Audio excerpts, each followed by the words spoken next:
Alternativa Sonora.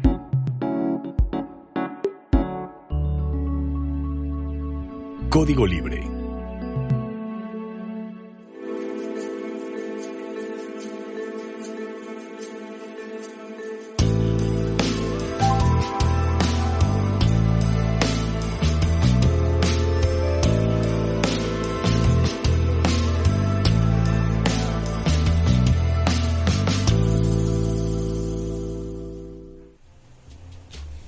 ¿Qué tal, amigos de Código Libre? Bienvenidos a una emisión más de Resiliencia en Línea. Hoy tenemos nuevamente a nuestra colaboradora Melba Alba Vera. Bienvenida, Melba. Hola, ¿qué tal? Un gusto estar con ustedes. Está lloviendo muy fuerte, quizás se nos corte la señal. Vamos a ver, ojalá que no. Y a los amigos que nos están viendo, esperamos sus comentarios. Hoy vamos a tocar un tema sensible para la sociedad mexicana, especialmente para las mujeres, que he visto que están retomando la agenda pública para exigir el respeto a la integridad de la mujer, a la dignidad de la mujer en estos días, Melba, a pesar de que seguimos viviendo la pandemia. De entre las cosas que estamos aprendiendo de cuidarnos y salir a la calle, tomar las medidas de higiene, es tomar medidas de higiene también para salir a retomar la agenda pública, y eso incluye en dado momento también manifestaciones de protesta para llamar la atención, manifestaciones en donde reivindicamos nuestros derechos y las mujeres no están quedando atrás. Este fin de semana hubo también nuevas manifestaciones en León, hubo una manifestación ayer también de solidaridad de mujeres en Ciudad de México, en solidaridad de estas mujeres de León, porque son ya básicamente un solo colectivo. Es de repente un movimiento que se vio fuerte a finales del año pasado, retomó fuerza a principios de este año antes de la pandemia. De repente vino la pandemia, todos, absolutamente todos nos resguardamos en casa, y hace que será un mes empezó a retomar la agenda pública ya con otros temas. Lamentablemente en estos momentos ya son números este asunto del COVID y los enfermos y los muertos que lamentablemente están dando en México, porque a todo el mundo nos urge retomar la agenda de todo tipo, agenda económica, agenda política, no se diga en estos momentos también en los que ya estamos iniciando arranques de promoción política rumbo al 2021, se están posesionando los candidatos, ya estamos viendo también ahí candidatos que se están tambaleando. Vemos el caso de Hidalgo García, que también ahí se está tambaleando como candidato a gobernador de Tamaulipas, si no mal recuerdo. No, de Nuevo León, ¿no? ¿De Nuevo León? De Nuevo León. De Nuevo León, cierto, ahí por escándalos propios, sí. Pero eso no habla más que de que la sociedad mexicana está retomando la agenda pública, y en el caso que nos ocupa hoy también estamos retomando una agenda que tiene que ver con un tema muy sensible. Es el trabajo, y en este caso lo denominamos el trabajo antropológico con mujeres en reclusión. El asunto de la violencia es de muchos tipos, muchos sentidos, lamentablemente, y uno es, yo diría que tiene que ver con violencia a fin de cuentas, la situación de vulnerabilidad en la que están las mujeres en reclusión, y no hay que perder de vista que también tenemos derechos todas las personas, incluidas las que están recluidas. Y en este caso también pensemos en las mujeres que están recluidas y que también se ven vulnerados en sus derechos, en su integridad física y en su integridad moral. De eso vamos a estar platicando hoy. Melba, contigo, bienvenida. Muchas gracias, Carlos. Pues sí, es un tema pues que hemos tocado tangencialmente en algunos otros programas. El día de hoy tenemos la intención de profundizar sobre este punto de la agenda, porque efectivamente es un punto de la agenda política, legislativa y social, ¿verdad? Que pues es fundamental para ir mejorando las condiciones sociales, económicas de nuestro entorno, de nuestra sociedad. Y quien piense que el mundo de las personas en reclusión es algo ajeno a nosotros, pues de entrada está equivocado. Si también hay quienes lleguen a pensar que la población en reclusión es personas que ya no sirven y hay que echarlos al bote de la basura, la verdad, así decirlo con esa franqueza, pues también está mal, ¿no? Está equivocada, es una perspectiva equivocada, porque aun cuando se encuentran las personas en condición de reclusión, no estamos ajenos a ellas, y mucho menos esas personas ajenas a la sociedad exterior, de la cual fueron excluidas ya, ¿no? Entonces, pues igual nuevamente, como siempre, pues me da mucho gusto que siempre se abran estos espacios para visibilizar, en este caso especialmente, la situación de las mujeres en reclusión. Con Melba siempre invitamos para que nos platique de asuntos de género, y hoy pues no es la excepción. Vamos a tocar este asunto. Ya hemos tocado en otros momentos el asunto de la igualdad, la equidad de género. Hemos tocado el asunto de la violencia también entre jóvenes, también como un asunto de vulnerabilidad de nuestros jóvenes mexicanos. Y bueno, ahora toquemos algunos puntos que no hemos tocado en otros programas a propósito de las mujeres en reclusión. Si te parece, primero platícanos, tú eres antropóloga de formación, y entonces, ¿qué hace una antropóloga trabajando dentro de un reclusorio de mujeres para aquellos jóvenes que de repente no saben qué estudiar y de repente no tienen descuidado fuera del radar el asunto de las ciencias sociales? La antropología es una buena opción, y quizá no nos imaginamos a un antropólogo dentro de una cárcel, en un estudio muy contemporáneo, muy actual, cuando de repente pareciera que los antropólogos más bien estudian tribus alejadas de las sociedades de la modernidad, y resulta que estamos muy inmiscuidos dentro de esta modernidad, no somos ajenos a ella. Las mismas sociedades están muy inmersas en esta modernidad, no se diga en estos momentos otra vez de pandemia, en donde, por ejemplo, la educación está haciendo a distancia. Quien nos ha salvado el ciclo escolar desde que empezó la pandemia ha sido precisamente la tecnología, o la inmersión a la tecnología. Y bueno, platícanos entonces, para empezar, ¿qué hace una antropóloga? ¿Cómo defines para empezar la antropología? Y luego, ¿cómo es que llegaste a interesarte en las mujeres en reclusión desde un enfoque antropológico? Sí, bueno, pues primero mi perfil es antropología social en el área cultural, y pues sobre todo, pues sí, es importante la mención que hace respecto a acotar cuál es el campo de estudio, ¿no? Muchas veces se confunde o se entiende que la antropología necesariamente es la que se refiere a las mediciones o de lo que es la antropología física, ¿no? Las mediciones antropomorfas, también en cuestión de que a veces nos confunden o nos encasillan como en una colaboración con la arqueología. Y bueno, en el caso específico de mi área es pues la antropología social, pero sobre todo en los estudios justamente de las sociedades contemporáneas, con una cierta visión retrospectiva de seguimiento de cómo las sociedades van evolucionando, pero no en un término sí de muchos años, sin embargo, haciendo énfasis en cómo son las dinámicas actuales, cómo se van enfocando los fenómenos sociales para poder ser explicados.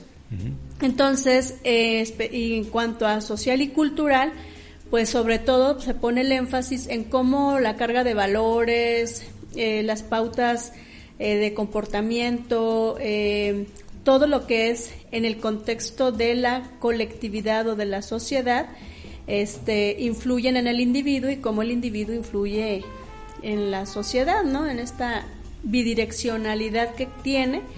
Y bueno, pues esa es la riqueza y la aportación que hace la antropología social en temas contemporáneos, ¿no? Entonces, y específicamente, ¿qué hace un antropólogo dentro de un centro de reinserción social? Pues primero porque tiene mucho que analizar y que reportar hacia los que están afuera, ¿no? Comentarte, Carlos, que es un tema que si bien es abordado a nivel nacional, a nivel internacional, en México específicamente sí se han hecho estudios desde diferentes disciplinas, la jurídica, la psicológica, la antropológica, la propia antropología, pues ha tenido estudios.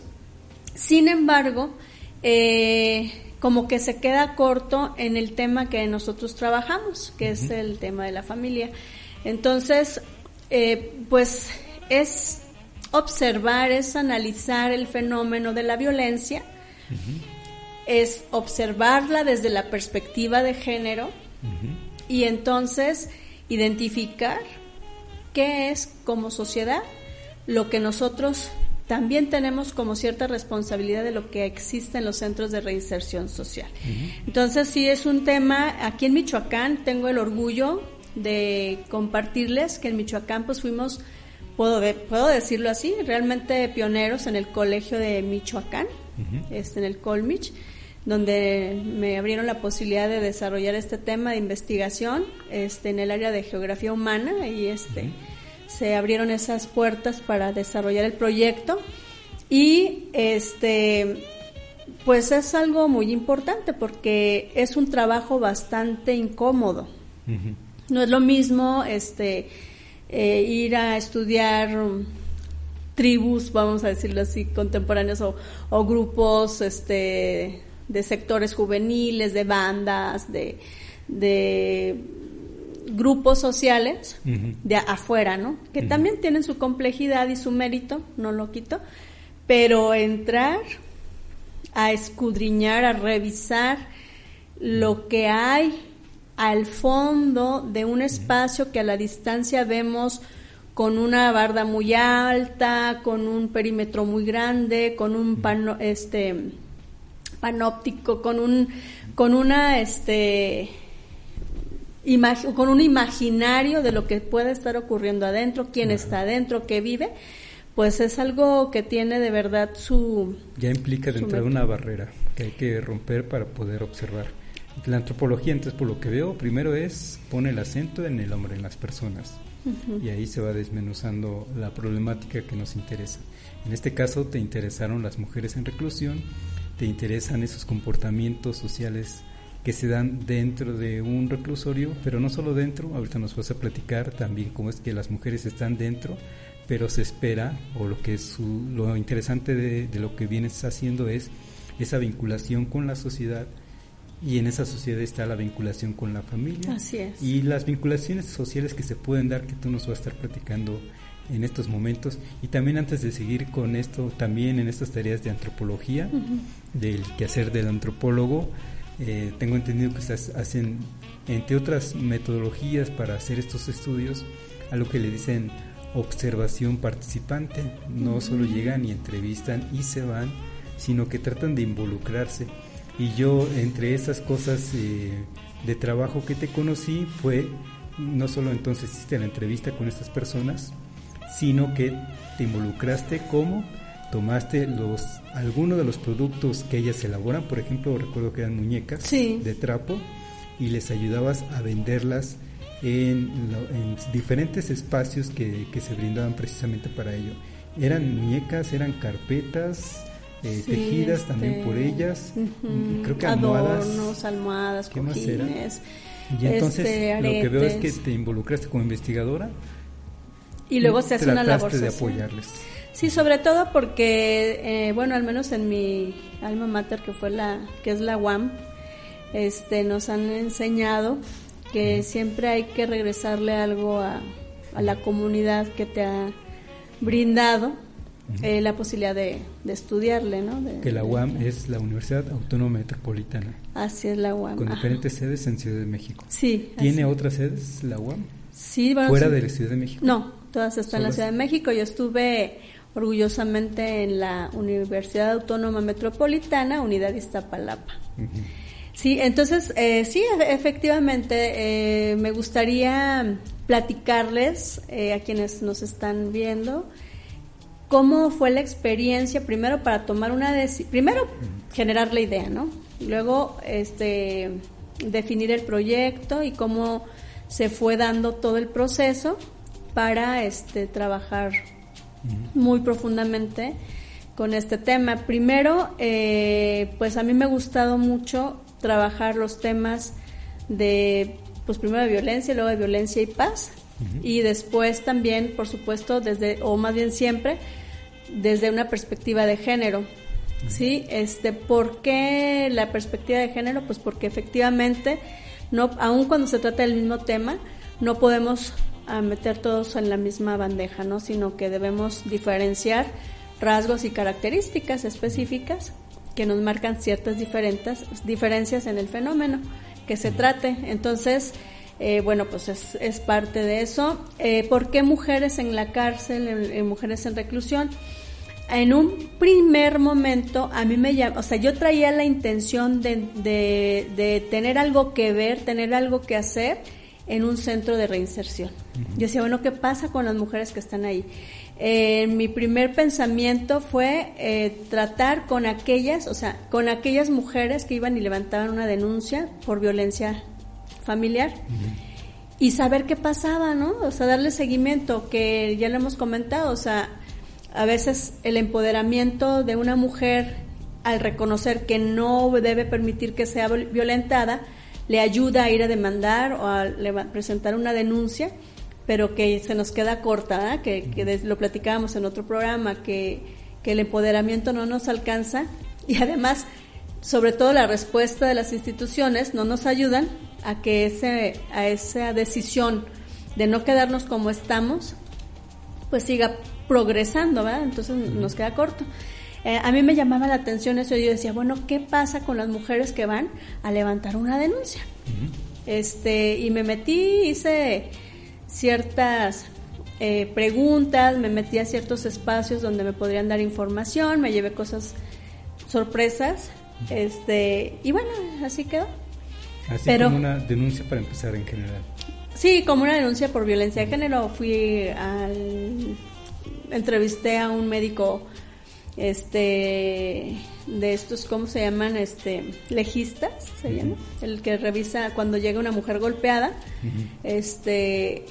y yo lo llegué a entrevistar, qué pasaba, él me platicó, en aquel entonces, te hablo como de hace unos 10 años, me decía, mire, llegan muy golpeadas, levantan la denuncia, pero es la suegra o es la mamá la que les dice, no levantes, no sigas con la denuncia, puesto que es el padre de tus hijos.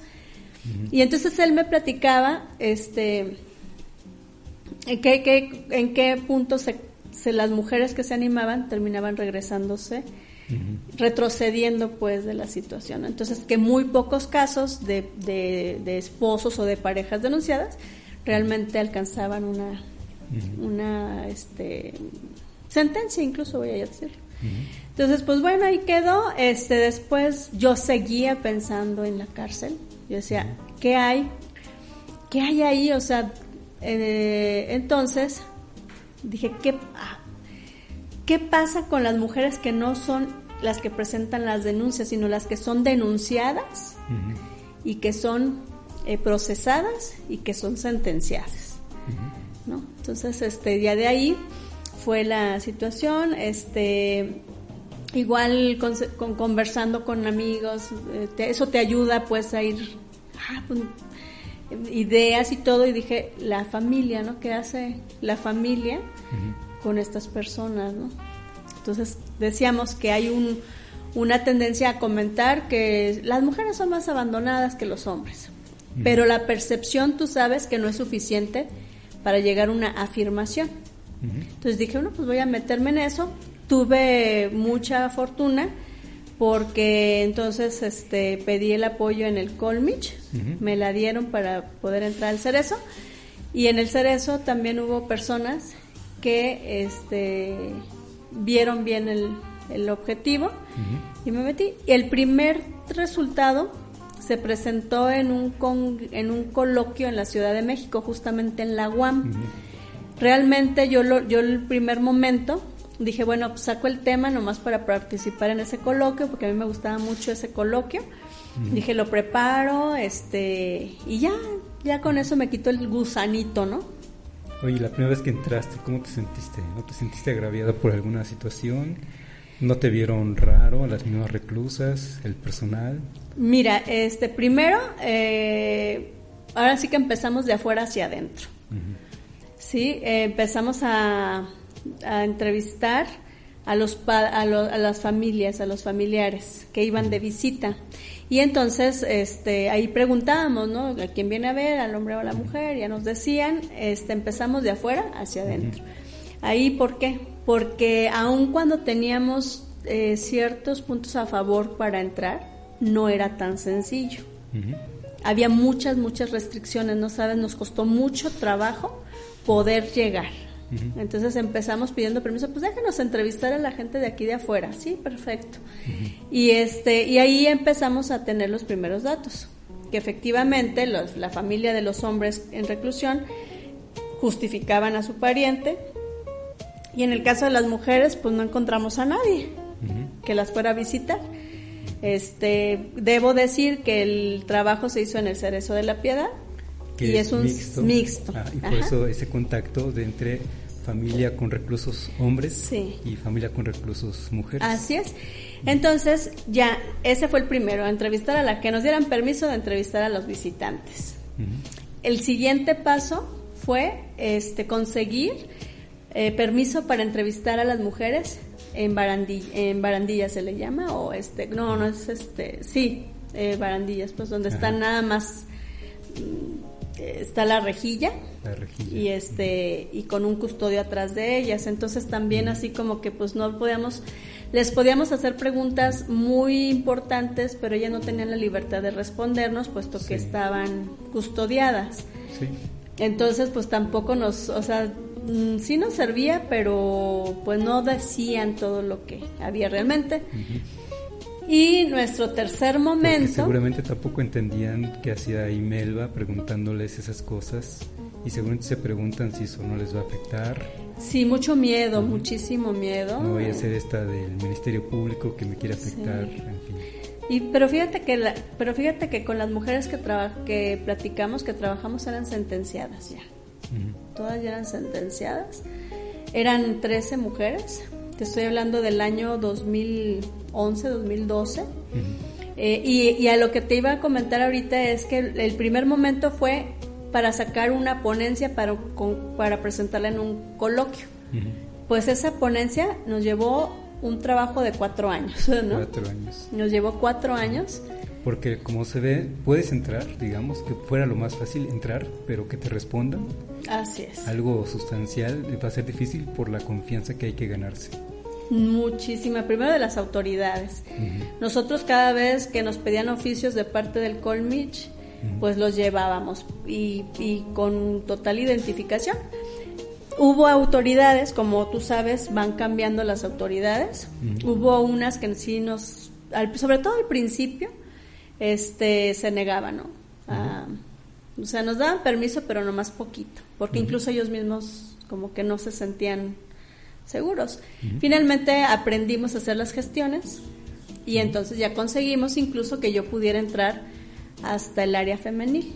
Incluso compartí alimento con ellas. Me acuerdo mucho que me metieron, me llevó un custodio y luego me llevó otro y luego me llevó otro. O sea, y la primera vez que yo entré, ay, no sabes, fue un impacto muy fuerte. Muy fuerte, porque bueno, primero veía yo a los hombres que estaban ahí. Es un centro de reinserción muy grande. ¿Mixto es que están revueltos? Mixto es que están 2 áreas. Área de hombres y área de mujeres.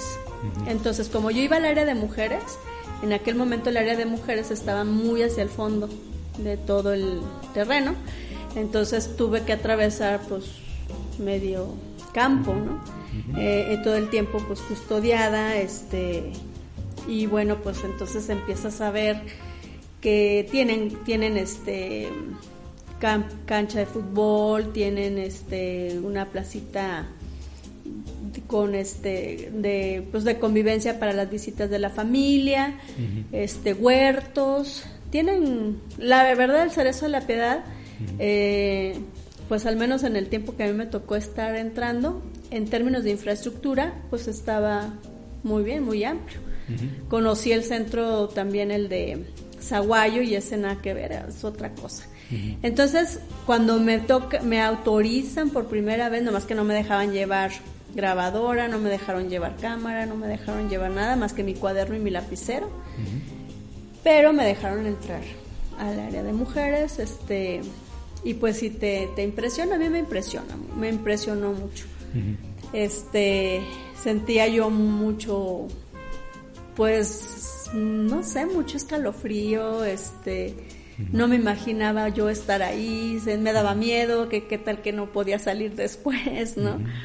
Que si algo pasaba y ya no me dejaban salir, a mí tampoco. O sea, son muchos temores. Y bueno, pues tuve la confianza de las mujeres y voluntariamente quien aceptó una entrevista conmigo, pues ya lo hice, me dieron muchos datos, muchas historias. Por ejemplo, les comparto que una joven que fue sentenciada a 5 años porque por una cuestión también de género. Ella fue infiel al esposo, se fue con otra persona, inventó un secuestro.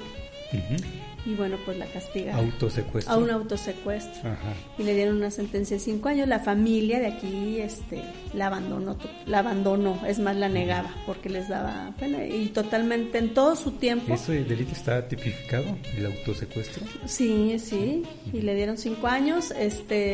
Nunca la fueron a visitar porque incluso ella me decía que incluso pues la familia decía que daba vergüenza, ¿no? Y ella se involucra sentimentalmente con otro recluso y se casaron y tuvieron una hija y ella ahí formó su nueva familia dentro del Entonces, dentro del reclusorio son 2 áreas, dices, pero sí tienen manera de convivir, sí. Y así es como se conocen y en dado momento generan una pareja ahí mismo. Sí, cada quien tiene su área. Pero hay momentos de convivencia donde ellos y ellas pueden convivir y ahí ellos se conocen, luego se intercambian cartas y a través de cartas se están comunicando.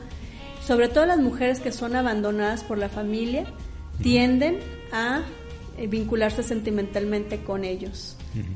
¿Sí? ¿Por qué? Porque ellas se encuentran en sus compañeros pues ese respaldo que no tienen desde afuera, ¿no? Entonces ahí forman su propia familia. El hecho de tener hijos es una decisión consciente. Sí, sí, o sea, ellos ahí tienen a sus hijos, o sea, cuando las mujeres hay mujeres que en su mayoría son madres, pero tienen 2 circunstancias. Una, que cuando son procesadas y sentenciadas, los hijos quedan afuera. Pueden ser que se traten de hijos adolescentes, de hijos grandes, o puede ser que sean incluso hijos pequeñitos. Regularmente, cuando son procesadas y sentenciadas, ellas deciden dejar a sus hijos afuera, con los abuelos maternos, ¿sí? Y prefieren dejarlos afuera. Cuando nacen los hijitos ahí, los bebés que nacen, pueden permanecer con ellas. Ellas los pueden tener hasta los 4 o 5 años. Después tienen que salir los niños de ahí. Tienen que separarse de su mamá. Entonces, y aquí viene la cuestión de la perspectiva de género. Cuando hay mujeres que son madres de familia y que quedan sentenciadas, y cuando hay hombres que son padres de familia que quedan sentenciados, las mujeres viven su condición con una visión de conformarse, de consolarse, autoconsuelo, de decir, bueno, pues aunque no vea a mis hijos, porque había una mujer que tenía 7 años, estaba sentenciada a 10 años, llevaba 7, y esos 7 años tenía de no ver a sus hijas. ¿Sí? Entonces cuando se le pregunta, bueno, ¿y qué pasa? No, pues, ¿desde cuándo no las ves? Pues desde hace 7 años, ya las niñas ya están grandes, y ella decía, no me importa, lo siento, no, pero sé que estarán bien, porque están con mis papás, pero sus papás, ni ellas, mucho menos pues las hijas, podían, fueron a verla, jamás. La verdad, no fueron. Jamás. Y ella tenía a su esposo también preso. O sea, estaban el papá y la mamá estaban en reclusión. Los dos. Entonces, pero el papá, pues él decía, bueno, pero o sea, era una perspectiva distinta del mismo caso, ¿no? Entonces, en el caso... ¿Te tocó caso... conocer casos en los que ya eran mamás antes de quedar reclusas? Sí. Y después volver a tener hijos dentro. No, ahí sí no me tocó. Me tocó conocer las que ya eran mamás y me tocó conocer las que fueron mamás ahí. Ajá. Digamos que no es el caso. Quienes tienen hijos antes de ser recluidas, no es como que la tendencia a generar una nueva familia dentro. Sí, y otra cosa, por ejemplo, es que, y perdón, aquí corrijo, sí hubo un caso que, de hecho, cuando empezamos a hacer el trabajo, la niña tenía 4 años ya y estaba por salir. La niña recibía clases o tenía ese servicio como si fuera de kinder y le dieron su certificadito y todo. Pero luego sí me tocó la despedida de la niña porque la niña ya tenía que salir y dejar a su mamá. Y bueno, la mamá en los años que nosotros estuvimos trabajando ahí, pues ya no volvió a ver a la niña. Sí, ahora, la cuestión de la vinculación sentimental es como un centro mixto, pues es más factible porque hay una interacción que si bien no es así cotidiana y permanente, es más frecuente, ¿verdad? Entonces, se comunican a través de cartas, de mensajes. Te digo que llegan a casarse, va el juez y ahí los casa. Pero solamente eso. Yo no conocí casos en donde alguien de afuera llegara para casarse con una mujer en reclusión. No, los casos que yo conocí fueron solamente con otro interno, nadie de afuera. Y sí, en cambio, había internos que sí llegaron a casarse con mujeres que venían a visitarlos.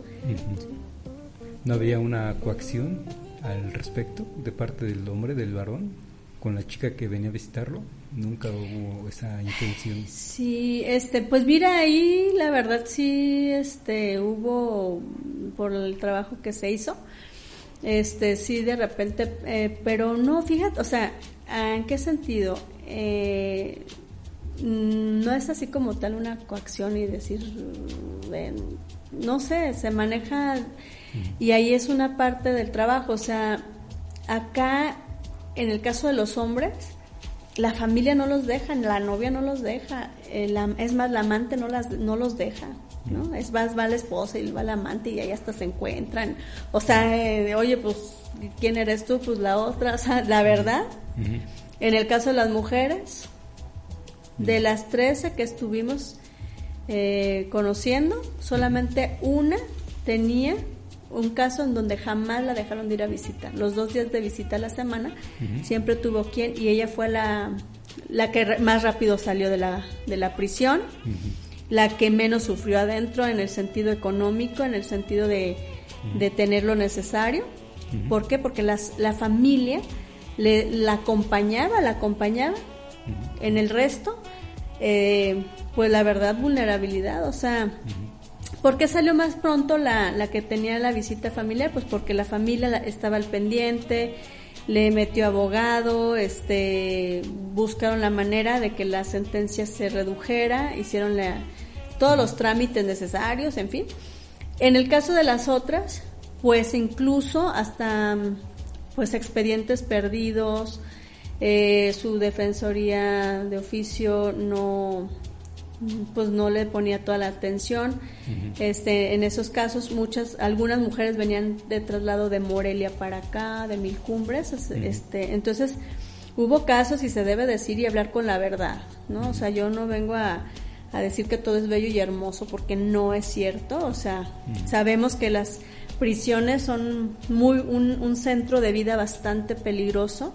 Para las que están ahí, tienen que sobrevivir y luchar contra los poderes que ahí convergen. Entonces, claro que sí había situaciones donde me decía una reclusa, me decía, es que mi expediente, ayúdeme por favor, mi expediente está perdido. ¿Sí? Entonces, su expediente, o sea, no ahí, sino el de la Defensoría, pues, no le daba el seguimiento, no, y ella no le quedaba de otra. Primero, porque su familia no la apoyaban, pues, ¿a quién le decía si no la iban a visitar? Segundo, no tenía el recurso económico, entonces dependía totalmente del defensor de oficio. Y pues de si se comprometía o no con el caso. Entonces, en esa parte pues eran las consecuencias, ¿no? La parte económica pues igual. No, esto que dices tú de las muñecas, ahí en el centro de reinserción les enseñan capacitación de oficios y eso les sirve mucho. Nosotros apoyamos para la venta de muñecas que ellas hacían, sacábamos aquí afuera, todo lo que sacábamos de datos, de información, lo dábamos a conocer a la sociedad aquí en La Piedad a través de conferencias. La gente recibía muy bien ese tema, les encantaba mucho porque decían que era una manera de asomarse a la realidad que había detrás de esos muros. Entonces, pues hay muchas situaciones, ¿no? Y pues te digo, no vengo a decir que todo está súper bien, o sea, no, es una vida muy dura, terrible, diría yo. Fíjate que a mí me tocó y difícil. Precisamente comprar algunas de las muñecas que llevaste, algunos productos. Me imagino que ellas encantadas de cuando les decías que algo se vendió de lo que estaban enviando hacia afuera.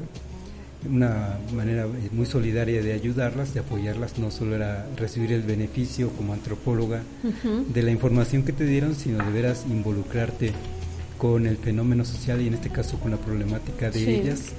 La duda que me queda es, en estos casos, dices que fueron 13 los que les diste seguimiento y dices que una persona, una de ellas pudo salir, y me queda la duda si hay otras personitas que también pudieron salir y cómo fue su reinserción.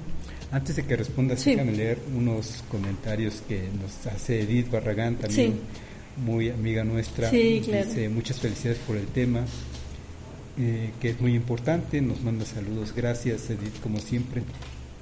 Y Magdalena García también te manda saludos, interesantísimo el punto de vista de Melba, como antropóloga. Felicidades por el tema y la invitada, y pues sí, felicidades por el tema.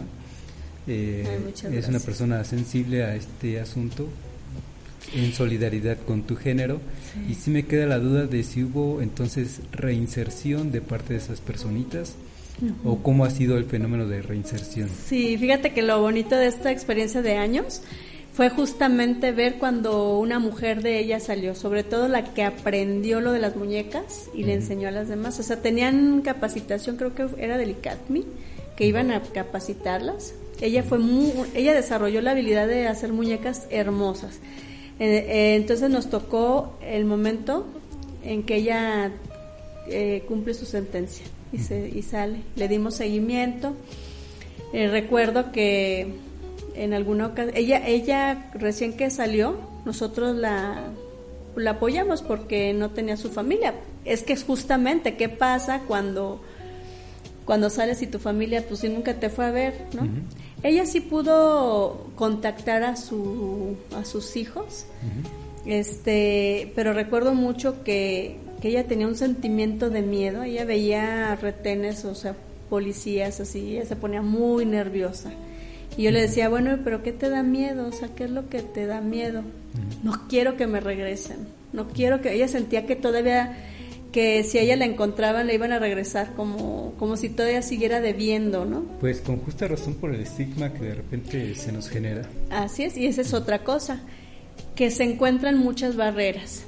Sí, ella se llama Aurelia, ella ahorita vive en Guadalajara, seguimos teniendo todavía incluso comunicación, y ella afortunadamente, bueno, ya se reincorporó a la actividad laboral, ella tiene su propio negocio de comida, y a la fecha nos sigue escribiendo. Hubo otro caso que les dan preliberaciones, ¿sí? En este sentido, que quiere decir que se van en la semana las mujeres y regresan el fin de semana a permanecer allá adentro. Les dan permiso de salir una semana, pero eso sí, el fin de semana tienen que estar ahí en el centro, en el Cerezo. Es parte de una reintegración. Sí, es parte de una reintegración, claro. Y de un beneficio que ellos obtienen. Y es bastante saludable para la emoción de las personas. Sí. Claro. Y nos llamó mucho la atención que en el caso de una de ellas, que nos platicaba, porque la seguimos, le dimos seguimiento hasta que estuvieron afuera, y ella decía, estoy trabajando. Ah, perfecto, oye, qué bueno. Estaba trabajando, no recuerdo el negocio en donde estaba. Dice, pero mi jefe no sabe que yo regreso los fines de semana al Cerezo. Pero sí sabía que había sido reclusa. De hecho, ni siquiera, no, o sea, no, ella mintió.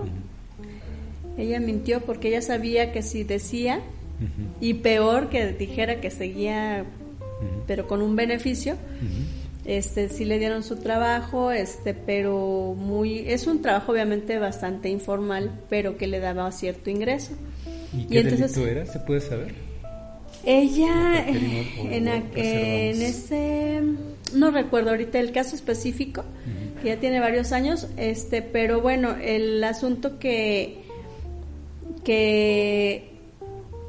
ella le decía a su patrón que iba a ver a su abuelita. Entonces el patrón le concedió que nada más trabajara de lunes a viernes porque ella argumentaba que tenía que ver a su abuela y entonces le daban permiso, pero en realidad se venía a recluir. ¿Y te quedaste con esa historia que hasta donde tú te quedaste ella no dijo que tenía que estar regresando cada fin de semana? Ya no sabemos qué pasó. Ya no, ya después ya salió, ya le dieron su libertad y ya cumplió su sentencia y con un beneficio. Y bueno, pues ya.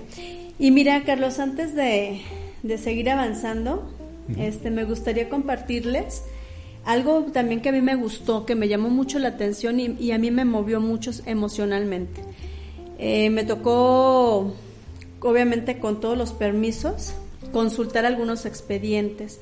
Y en esos expedientes una vez me llamó la atención, yo encontré unos sobres en unos expedientes. Y yo le pregunto a la trabajadora social que me apoyaba en el trabajo y le digo, oye, ¿y esto qué es? Dice, es que esos son las cartas que ellas mandan, de hecho en general hombres y mujeres, que no las regresan, porque a donde las mandan ya no viven ahí los parientes.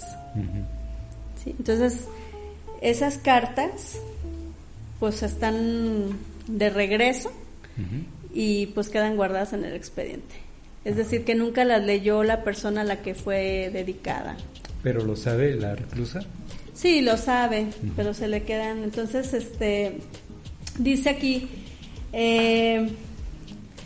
las letras como medio de expresión y desahogo de emociones y necesidades. Para las mujeres y hombres también, pero bueno, pues mi caso era las mujeres, se dedicaban a escribir poemas, unos poemas preciosos. Aurelia, de las que le acabo de platicar, ella es una poeta. Ella ganó un premio estando en reclusión en un concurso nacional que hicieron de cerezos. Entonces, en este caso te voy a leer un poquito. Dice, algunas reclusas manifiestan sus sentimientos y emociones, es decir, vivencias, temores, preocupaciones, angustias, sueños, a través de cartas, poemas, cuentos e historias de vida, algunas de las cuales incluso han sido publicadas en libros especiales. Dice, tienen talento, es decir, que estén recluidas no significa que pierdan sus talentos. Entonces los explotan. Hay mujeres con mucha sensibilidad, con mucha sensibilidad para escribir, y bueno, pues ahí pues hay mucha. ¿Traes alguna? Sí, carta, algún poema. Déjame ver, aquí Aurelia es la chica, la señora, no la chica, la señora. Ella escribió un poema. Fíjate que no salió en esta, pero encuentras cuentos, pero todos obviamente reflejando su experiencia, ¿verdad? Otra cosa es, aquí en este trabajo pusimos Dice, ¿en qué pensar mientras está ahí? ¿En qué piensan las personas, y en especial las mujeres, en tanto tiempo recluidos? Y piensan en muchas experiencias. Mira, te voy a leer si me permites. Sí. ¿Sí hay tiempo? Sí, claro. Tú dime. Dice, ¿en qué pensar mientras está ahí? Dice, voy a leer de este libro, que es donde se publicó el trabajo. ¿Qué ese libro se llama? Se llama Violencia, Seguridad y Sociedad en México. Bueno, dice, la imaginación se convierte en una forma de escape, en una manera de trasladarse emocionalmente hasta donde están los hijos, después de haberles hecho alguna llamada, aunque esta haya sido hace meses. Como dice María, quien no puede contener el llanto. Recibí una carta de mi hija, me cuenta cómo está y me mandó una foto en donde tiene en su mano un tatuaje. Y estoy preocupada porque se me hace que ya empezó a fumar marihuana. Y estoy preocupada porque, dice, hace una pausa, María obviamente es nombre ficticio, hace una pausa, se limpia las lágrimas intentando nuevamente contener el llanto sin poder lograrlo. Le pregunto por qué se siente así y me responde que su hijo mayor de 30 años de edad tenía poco de haber fallecido. Dice ella, se pasó de droga. Sé que mis hijos me necesitan, quisiera estar con ellos. Si estuviera con ellos, los cuidaría mejor. Les diría que no prueben la droga porque es mala. Es imaginar lo que sería si ella se pudiera encontrar con sus hijos, le permite traspasar la barda perimetral que delimita el centro, pero al mismo tiempo la hace confrontarse con su realidad, con esa limitación física que se traduce en un gran sentimiento de impotencia, como ella lo describe. Además, como refiere la psicóloga, para las mujeres hay un cambio de roles. De ser madre pasan a ser presas. Entonces se sienten limitadas. Otra cosa en las que piensan es en el suicidio. Bueno, ahí lo que se ve es que la gran preocupación de ellas son sus hijos. Son los hijos, claro. Y en ese sentido, déjame hacer énfasis en lo que dijiste hace un momento. Ese beneficio en donde, dependiendo del delito, puedes estar fuera por una semana y regresas el fin de semana a continuar con tu reclusión, pero precisamente te permite esa reinserción social y te permite, muy importante, estar atenta a la familia y atenta a los hijos, que bastante necesidad se tiene de parte de ese vínculo que se tiene con la madre y que nunca se deja. Sí, y aquí otro, si igual me permites, dice relaciones afectivas, coyunturales y vulnerables. Entonces también dice que el caso de las mujeres que se vinculan sentimentalmente con los hombres de ahí, sí, es porque se sienten protegidas. ¿Sí? Entonces, esas comillas las pones tú. Esas comillas las pongo yo porque se sienten protegidas, pero dentro de esas relaciones hay violencia. Por eso te digo, o sea, no tengo la intención de venir a hacer un programa romántico de una realidad tan triste. Ellas se sienten protegidas porque saben que no cuentan con absolutamente nadie afuera. Y esa necesidad sentimental, esa necesidad afectiva, nadie se las cubre, sino quien está ahí con ellas. Entonces, pasa que ese es un asunto, me parece, ¿verdad? Dime si me equivoco, universal, el que nos queremos sentir protegidos, y eso es dentro o fuera de una prisión, y en este caso el que se sientan, que estén dentro, quizá respecto a los peligros que puedan sentir dentro de la prisión, pero sí, en todo caso es un sentimiento que se puede entender de una mujer que está en una situación vulnerable y que busca sentirse protegida. Dice, las razones que motivan a poco más de la mitad de las mujeres en reclusión a establecer vínculos con otros internos es la falta de compañía física y emocional, debido al abandono de sus antiguas parejas. El acercamiento y la convivencia más estrecha con los varones del Cerezo son propiciados durante los eventos que se organizan como parte de sus actividades festivas y a través de comunicaciones por medio de cartas y visitas conyugales. ¿Sí? Ellos tienen sus propias dinámicas de visita conyugal. Sí. Yo lo que veo con esto que dices es que están en esa situación de vulnerabilidad y en ese sentido no sé cómo lo puedas finalmente interpretar tú, en donde llega una persona dentro de del mismo reclusorio y no sé si la palabra es se beneficia, a veces se aprovecha, si es que hay una relación violenta en esa pareja de internos, es a veces un sentido de que se aprovechan de la situación de vulnerabilidad de esta personita en reclusión, y digo que se aprovechan porque como lo dices, entre comillas, ella se siente protegida con alguien que está haciendo en realidad un verdugo. Así es, sí. Ellas se sienten protegidas, sobre todo por una cuestión de económica, porque también ellos las proveen de cierta cantidad de dinero y ellas pueden comprar lo que necesitan. Es que no tienen a nadie a quien recurrir, ellas están ahí. Las que no son visitadas, las que son abandonadas. Entonces yo no veo ahí un asunto de seguridad, sino de vulnerabilidad. Lamentablemente. Exactamente. Y bueno, ya por último, para comentarte, bueno, ¿cuál es el papel o cuál es la importancia de la familia? Ajá. Que fue el eje del trabajo, ¿no? ¿Cuál fue Entonces, en las entrevistas con el personal del Cerezo, dice, ¿qué nos decían los funcionarios? Dice, la familia es trascendental durante la estancia de una persona en cumplimiento de su sentencia. Sí, dice, según ellos, los funcionarios, dice, la familia es sagrada para ellos, para los internos. La familia es fundamental, son fragmentos de lo que me dijeron en varias entrevistas. Y dice la familia los saca adelante o los hunde. Y dice, o sea, tú le quieres de verdad simbrar a un interno, prívalo de su familia.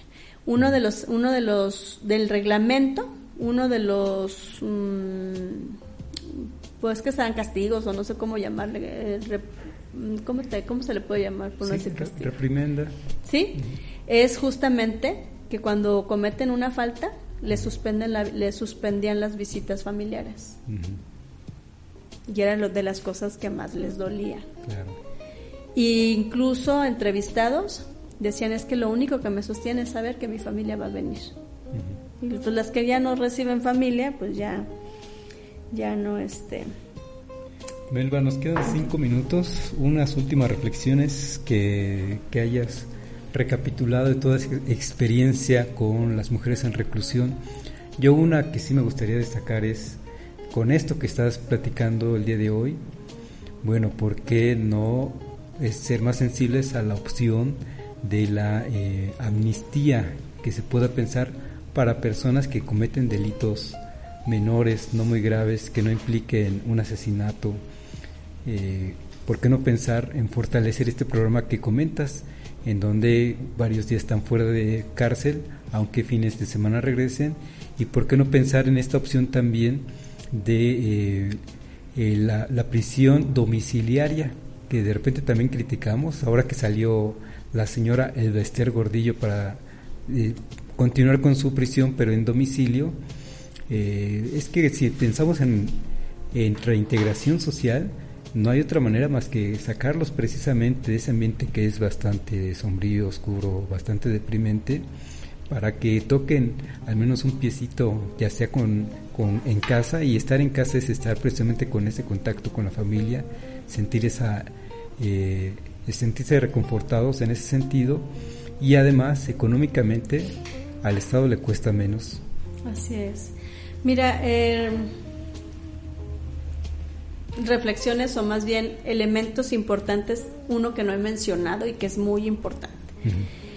La mayoría de las mujeres recluidas era por participar como cómplices en los delitos que varones habían cometido, por eso estaban ahí.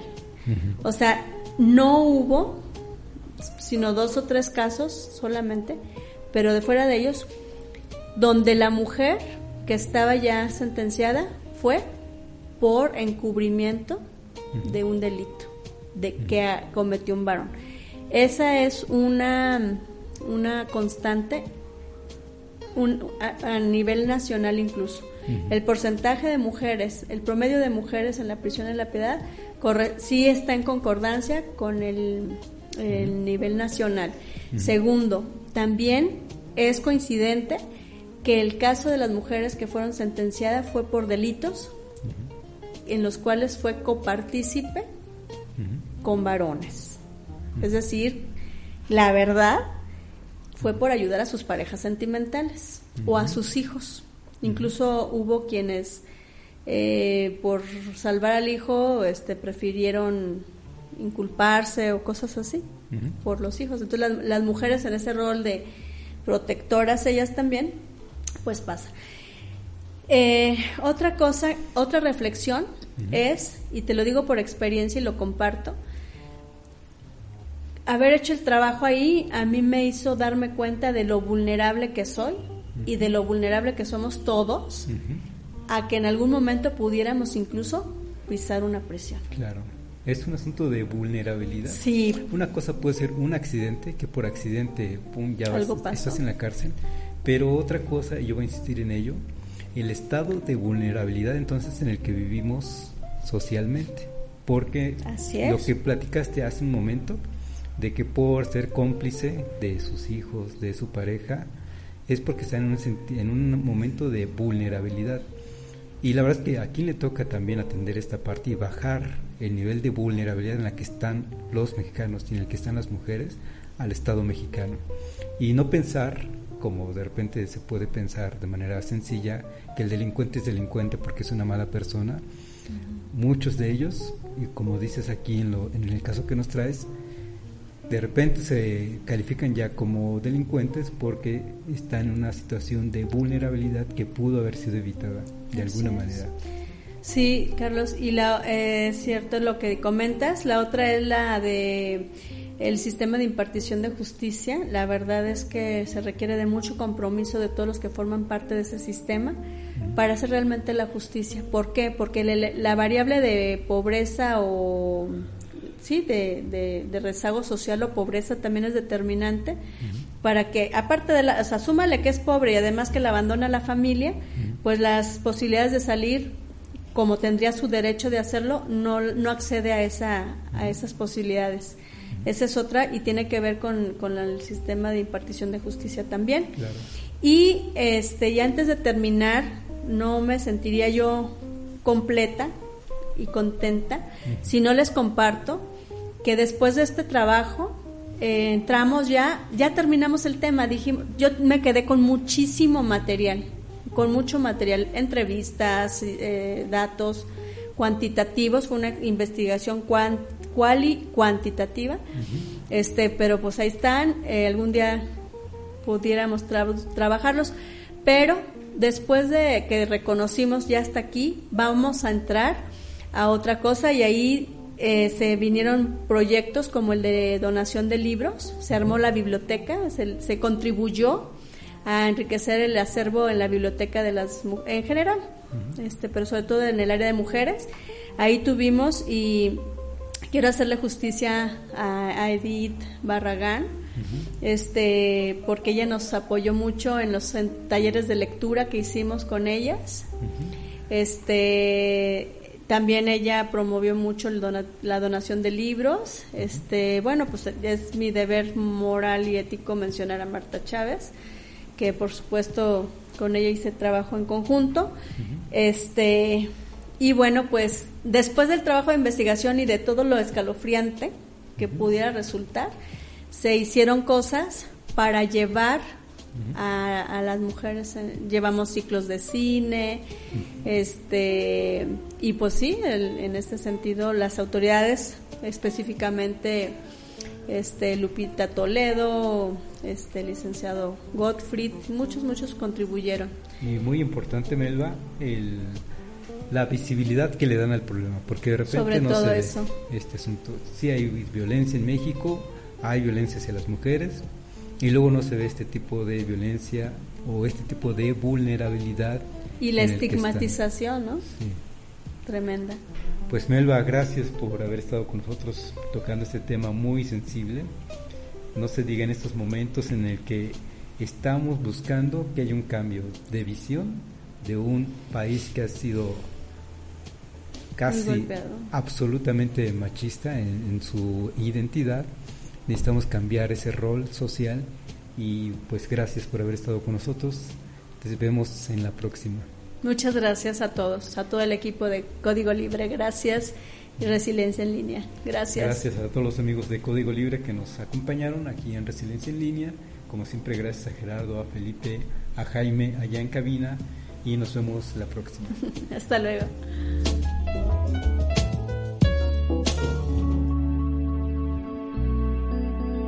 Código Libre.